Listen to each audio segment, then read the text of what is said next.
Perkenalkan, nama saya Billy Akbar Santoso dengan NIM 2205531135 dengan mata kuliah Pengetahuan Material Teknik dengan dosen Profesor Dr. Cokorda Gede Tirtaninggi. Saya di sini akan sedikit menjelaskan materi tentang metal and alloy.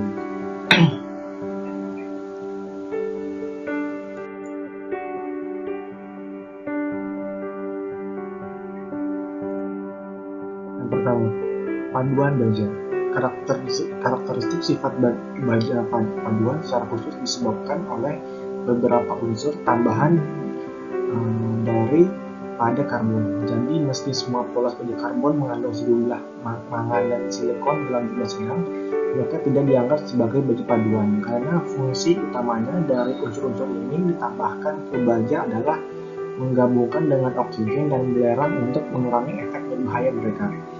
Karakteristiknya, sifat baja paduan yang disebut di atas meliputi peningkatan kapasitas, kekuatan, ketahanan korosi, ketahanan aus, toughness, dan meningkatkan sifat magnetik. Alasan utama penggunaannya sebagian besar baja paduan bagaimanapun adalah peningkatan kemampuan pengerasan, membuat mertensi temper yang paling diminati dan terberat mikrostruktur yang dapat dicapai pada bagian yang lebih berat dibandingkan dengan baja karbon. Pengaruh elemen paduan. Meskipun baja karbon umumnya mengandung sejumlah kecil mangan dan silikon, efeknya pada diagram equilibrium adalah kecil. Akibatnya, baja karbon bisa diangkat tanpa banyak kesalahan sebagai paduan FeC biner. Paduan unsur hadir dalam baja paduan, namun sangat mempengaruhi diagram equilibrium untuk membuat biner diagram besi karbon yang dapat diterapkan. Kehadiran elemen paduan dapat menggeser titik ektoid, kisaran suhu kritis, dan bidang fase E dan Y dari posisi yang biasanya mereka miliki diagram besi karbon.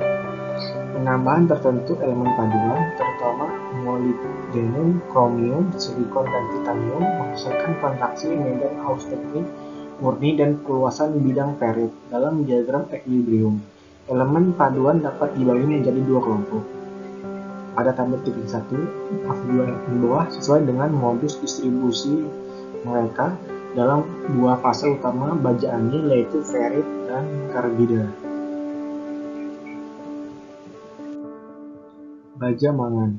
Mangan adalah pemotor austenit yang kuat dan menstabilkan austenit sehubungan dengan suhu transformasi martensite. Penambahan lebih dari 1% mangan menghasilkan baja yang tetap austenit pada pendinginan sampai suhu kamar.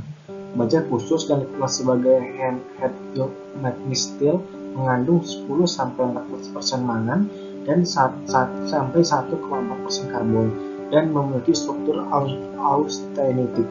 Kehadiran mangan dan karbon di larutan padat memberi baja kekuatan awal yang sangat tinggi, sementara struktur austenitic memberikan pengerasan kerja yang khas. Karakteristik logam biaya karena baja menjadi sangat keras ketika ditempatkan dalam layanan dan mengalami dampak berulang.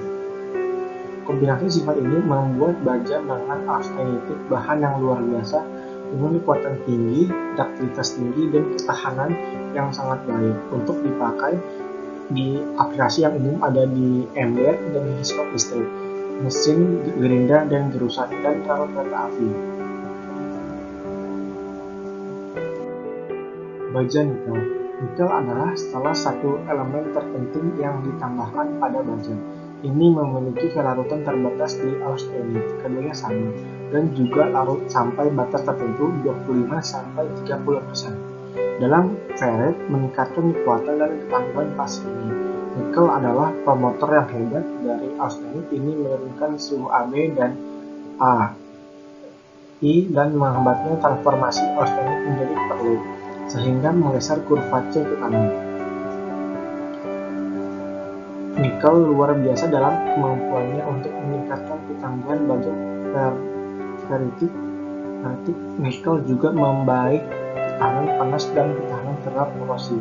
Baja nikel sangat cocok sebagai paduan rendah dengan kekuatan tinggi bagi struktural yang memberikan sifat mekanik lebih baik dan ketahanan korosi dari yang bisa diperoleh dari struktur rendah karbon baja, meski keduanya saling terkait erat. Seperti yang terakhir, baja dengan kualitas tinggi memiliki kandungan karbon rendah dan karenanya tidak mengeras untuk membentuk martensite. Struktur mikrob mereka terdiri dari matriks ferrit yang mengandung ferrit tertanam, dan ini membuat mereka lembut, ulet, dan mudah dilipat. Perbaikan kekuatan sifat ini disebabkan nikel yang dilarutkan dalam ferrit. Baja kromium adalah unsur pembentuk karbida yang berumum. Ini larut dalam ferrit dalam proporsi keduanya menjadi BCC dan memiliki hanya pelarutan terbatas dalam austenit sampai 13%. Dalam baja dengan karbon rendah, kandungan kromium cenderung masuk ke dalam larutan dalam ferrit, sehingga meningkatkan kekuatan dan ketangguhan fase ini. Bila ada sejumlah besar karbon hadir, kromium membentuk karbida Cr7, C3, Cr4C atau FeCr3C, memiliki kekerasan tinggi dan keausan yang baik perlawanan. Baja kromium mengandung selain karbon dan mangan, kromium sebagai elemen paduan tunggal. Baja kromium karbon rendah biasanya dekarburasi untuk meningkatkan kekerasan dan ketahanan arus kasus dengan pembentukan kromium karbida, sedangkan kehadiran kromium inilah inti kontribusi terhadap ketangguhannya. Kromium adalah dalam jumlah lebih dari 5% sangat meningkatkan ketahanan korosi dan sifat suhu tinggi dari baja. Baja molybdenum. Unsur yang relatif mahal adalah karbida yang kuat bekas. Ini meningkatkan kekerasan dan kekuatan suhu tinggi dari baja karena adanya karbida molybdenum. Beberapa baja mampu mempertahankan kekerasan bahkan saat merah panas. Molybdenum dengan demikian digunakan dalam baja kerja panas seperti menimpa baja mati. Molybdenum memiliki efek yang jelas pada kemampuan pengerasan. Baja paduan yang mengandung kromium, molybdenum bagaimanapun lebih tahan terhadap tempering. Sejak atom kromium dan molybdenum juga berdiskusi untuk karbida untuk tumbuh. Baja semacam itu membutuhkan lebih tinggi suhu tempering atau waktu tempering yang lebih lama. Ini juga artinya pada kekerasan temperamen yang sama, baja akan lebih banyak stres lega. Manfaat lain dari resistensi yang lebih besar terhadap tempering adalah bahwa baja ini tidak mengalami pelunakan lebih lanjut pada suhu layanan di mana baja karbon akan melunak. Baja vanadium. Vanadium, elemen paduan yang mahal, adalah pembentuk karbida yang kuat dan penghambat pertumbuhan butir.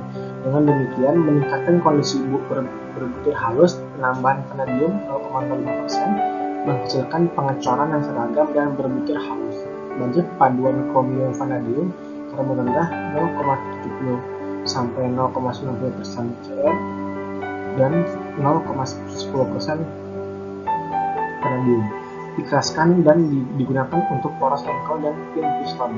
Dengan karbon sedang, baja ini ada kekuatan dan ketangguhan tinggi, dan nilai karbon tinggi ditandai dengan kekerasan yang tinggi dan tahan halus. Baja tungsten. Tungsten seperti molybdenum adalah pembentuk karbida yang sangat kuat, memiliki efek kuat pada hard mobility dan memperlambat laju perlunakan martensite pada temper. Jumlah tungsten yang dibutuhkan untuk menghasilkan efek yang diinginkan, namun relatif besar, kira-kira 2-3% tungsten setara dengan 1 molybdenum. Penggunaan utama tungsten adalah di baja perkakas. Baja silikon. Silikon seperti mangan digunakan dalam jumlah kecil di semua baja bertindak sebagai deoxidizer. Dalam jumlah kecil, hal itu tidak dihitung sebagai elemen paduan.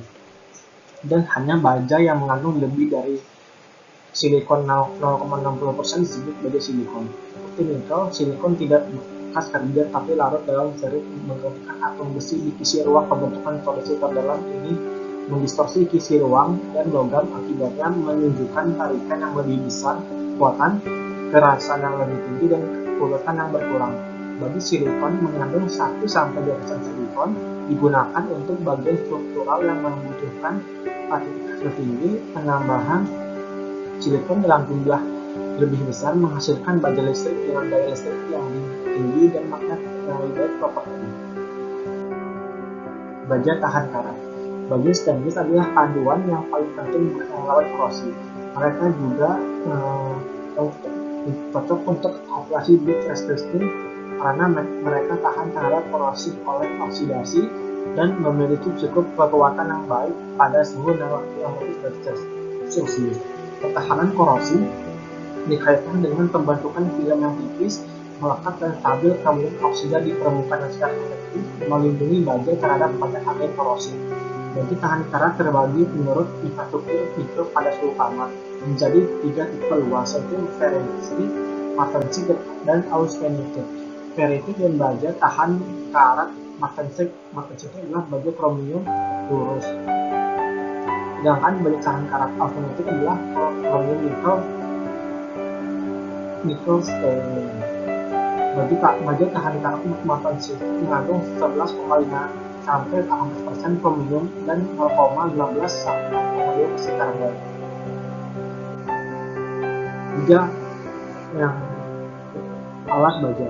Istilah baja perkakas biasanya mengacu pada baja spesial berkualitas tinggi yang digunakan untuk membentuk operasi kepada pemotongan, pencukuran, pembentukan, penggambaran, ekstruksi, rolling, dan pemukulan yang memerlukan kekerasan, kekuatan, ketangguhan, tekanan arus yang tinggi dan tanah tinggi. Baja alat umumnya memiliki karbon paling sedikit 0,60% sehingga refraksi martensite setidaknya Rockwell C60 tercapai. Karbon melebihi jumlah ini digunakan hanya untuk memiliki terbida terlarut yang terdispersi dalam fase martensite. Untuk meningkatkan ketahanan austil, paduan baja yang paling sederhana adalah baja kekerasan baja karbon tinggi tipe W yang dikeraskan dengan pendinginan cepat dalam air. Baja tipe W mampu melakukan kekerasan yang hebat namun menghilangkan kekerasan bahkan pada suhu 150 derajat Celcius. Klasifikasi tipe utama baja perkakas dan penggunanya pada tabel di bawah. Besi cor. Besi cor pada dasarnya adalah paduan dari besi dan karbon yang mengandung antara 2 sampai 6,67% karbon, memiliki hampir tidak ada kepolutan. Casting adalah satu-satunya proses yang sesuai untuk membentuk paduan ini. Oleh karena itu, mereka dikenal sebagai besi cor. Jenis utama dari besi cor abu-abu, besi cor dan besi cor 02, besi cor putih, besi tua yang berbentuk besi cor paduan, besi cor abu-abu. Ini adalah tipe yang paling umum dari besi cor, mengandung 2,4% karbon dan 1-3% silikon. Sebagian besar dari karbon yang ada dalam bentuk grafit seperti tertanam dalam matriks, dan hal ini memberikan karakteristik gelap, penampilan baru, rusak, permukaan, dan besi cor abu-abu. Grafit terbentuk oleh dekomposisi dari semantik, seperti gambar di bawah. Besi cor nodular ini diproduksi dengan menginokulasi besi cor cair saat dituangkan dari tungku pelabuhan atau kubah dengan sejumlah kecil magnesium. Kelakuan ini menyebabkan partisipasi grafit dalam bentuk nodular hampir bulat karena struktur grafit bulat. Tidak seperti grafit dalam bentuk serpihan, tidak menghasilkan konsentrasi stres yang parah. Besi cor nodular memiliki konduktivitas yang lebih besar dan kekuatan tarik yang lebih tinggi daripada yang diinginkan oleh besi cor abu-abu. Nodul grafit juga berfungsi untuk melumasi alat pemotong dan dengan demikian memberikan mekanibilitas tinggi pada besi cor nodular. Besi cor putih. Untuk menghasilkan besi cor ini mengandung karbon dalam bentuk gabungan sebagai semantik. Kandungan karbon total jaga antara 2-2,5%, kandungan silikon di bawah 1%, dan pengecoran didinginkan dengan cepat dengan metode seperti penggunaan sisipan darah baja. Dikatakan karena adanya semantik sebagai jaringan kontinu, besi cor putih sangat keras, tahan abrasi, tidak bisa dilewati dan tidak bisa dilipas. Penggunaannya terbatas hanya pada aplikasi di mana diperlukan permukaan yang sangat keras dan tahan abrasi. Besi cor lunak ini produksi dengan perlakuan khusus dari besi cor putih, yaitu pemanasan pada suhu sekitar 950 derajat Celcius selama hampir 50 jam, diikuti oleh pendinginan slow lambat yang menyebabkan semantik terurai menjadi ferrit dan karbon grafit. dalam bentuk mawar atau cluster. Biasanya disebut carbon temper karena cluster dihasilkan dari proses pelakuan panas yang disematkan di dalam matriks sferik.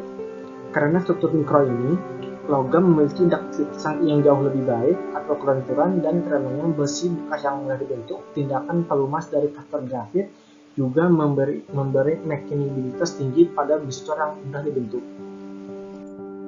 Paduan besi cor. Paduan besi cor seperti namanya menandakan diproduksi dengan menambahkan untuk membuat elemen paduan besi yang sesuai seperti nikel, kromium, silikon, tembaga, molybdenum, dan vanadium. Efek dari elemen paduan ini yang digunakan secara tunggal atau kombinasi serupa dengan batu paduan yang telah dibahas. Dengan demikian, unsur-unsur ditambahkan ke besi tulang untuk memperbaiki sifat mekaniknya, karakteristik pelakuan panas, dan ketahanan terhadap korosi, panas, dan kehausan.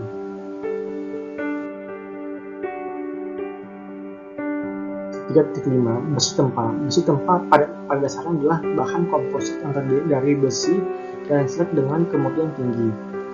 Kandungan karbon besi umumnya di bawah 0,08%, kandungan mangan di bawah 0,06%, sedangkan perak biasanya bervariasi antara 1 dan 3% berat.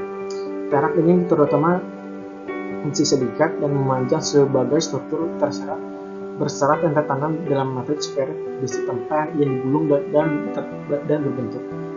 Bila dilipat luntur, besi tempa menunjukkan benturan berserat menyerupai jeda pada masing-masing kayu keras. Berbeda dengan garis kristal atau butiran baja yang terlepas, sifat mekanik besi tempa pada dasarnya adalah besi murni.